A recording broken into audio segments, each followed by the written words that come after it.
Scoot, does having a game like this, not only at home, but at the end of the year, especially after the last 2 games where you were frustrated last night with the turnovers, where you can put it all together, does that matter to have something like kind of a springboard going into towards the offseason with 1 game left?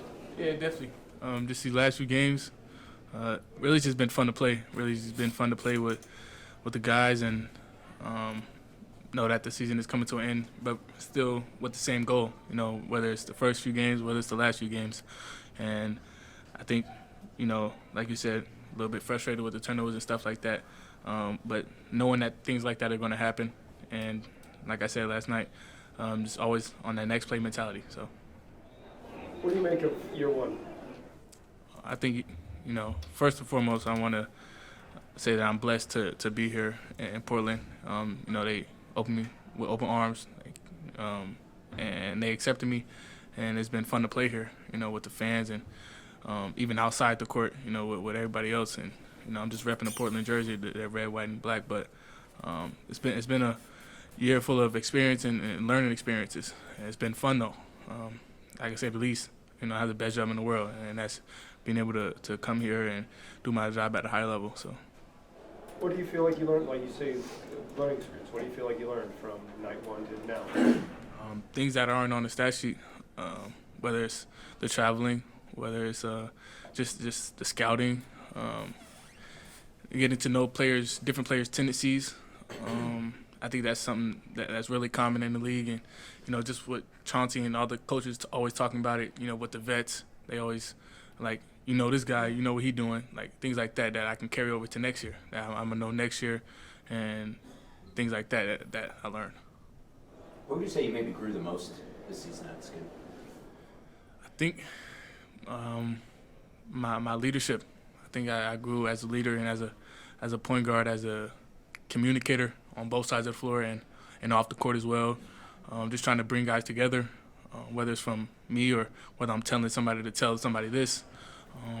I think I grew a lot there, and my next play mentality, it wasn't as good as it was last year, and it's not going to be as good as it is next year. So I think that's just going to continue to get better as well. Were there ever moments when you were down on yourself or disappointed with how things were going? No, never been moments in this season where I was down on myself, especially just with the support system I have around me. There's no way impossible where I could doubt myself. The more you start to doubt yourself, the more I start to lose that ODD mindset, being overly determined to dominate. And that's my mindset. That's how I have to go about every single day. And as long as I have that, there's no way I could doubt myself or even try to down myself. Did you learn anything new about yourself this past season? I learned that I can get over the hump. I learned that I know not to listen to whatever whom saying,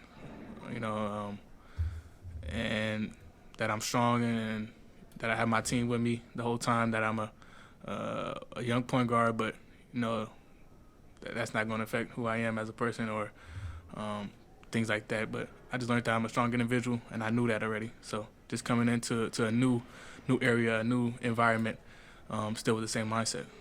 How important has Chauncey been for you? Chauncey's been very important. What our relationship has grown and throughout the year. It wasn't as it is now as it was in the beginning.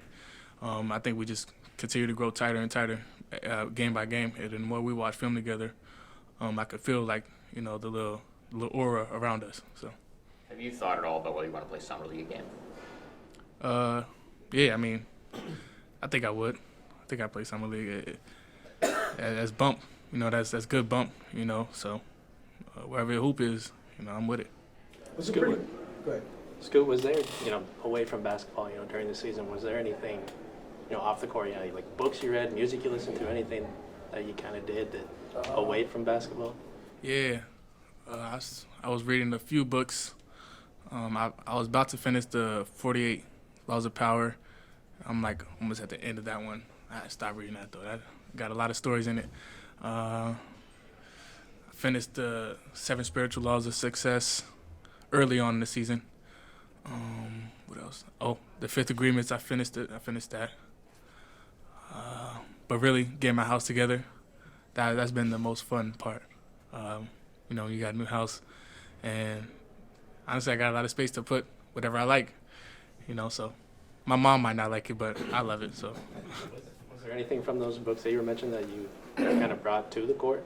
yeah, definitely. And the Fifth Agreement, I think the Fifth Agreement is pretty narcissistic, but or no, the 48 Laws is, but and the Fifth Agreement, it just taught me how everybody goes on about their day, basically. Just how everybody has their vision of what life is, how everybody has a different way of seeing things, and I think I took that on the court as if different personalities in the locker room, and you know that's how one person sees it, and that's how another person sees it, and then me in the middle, I just have to, as a leader, as a point guard of the team, as a young point guard of the team, I have to control that some way. I have to approach different people with a different way. You know, I might have to, come on, let's do it, rather than, are you good? You know what I mean? Just the way I approach different people, and not just players, but staff, whatever it is. Scoot, what do you plan on working on this offseason? I plan on work on my overall game. You know, obviously with just ball handle with contact, finishing, explosiveness, quick twitch, mind, my body, and shooting obviously, and you know really just all over. You know, watch a film on how I can attack certain situations throughout the system. Yeah. Was it disappointing to not get a ton of time to play with Ant and Shaden because of injuries? Yeah, I mean, I say it's disappointing that they were hurt, you know. But it's not disappointing that I wasn't able to play with them. You know, I think just the bigger picture is I wish everybody would be healthy the whole season, but it just doesn't go that way. And knowing that next season, you know, it's a fresh start of everybody's body's healthy, mind's healthy, and you know, I think we could just build on from that. Scoot, are you going to be a goggles for life guy, or are you going to get LASIK or something this summer? I was thinking about doing something like that, the LASIK or whatever, but it really depends on how I'm feeling at the beginning of next year. I like the goggles, so I might have to keep them going. Have you thought about where you're going to spend your time at this offseason, or kind of what your rhythm is going to be in terms of workouts and rest and things like that? Yeah, not much of rest. I think I'm gonna get a little bit of rest. You know, maybe like a few weeks or whatever. But just to get my mind and body back healthy. But I'm gonna be in a few places, whether it's LA with the runs. I think I'm gonna play a lot of basketball, but wherever I'm gonna be is gonna be a hoop. So whether you see me in China, whether you see me in Spain, it's gonna be a basketball court there. So just know I'm working. All right. Any other questions? All right. Thank you, Scoot. Thanks, Scoot. Thanks. We're good for tonight, y'all.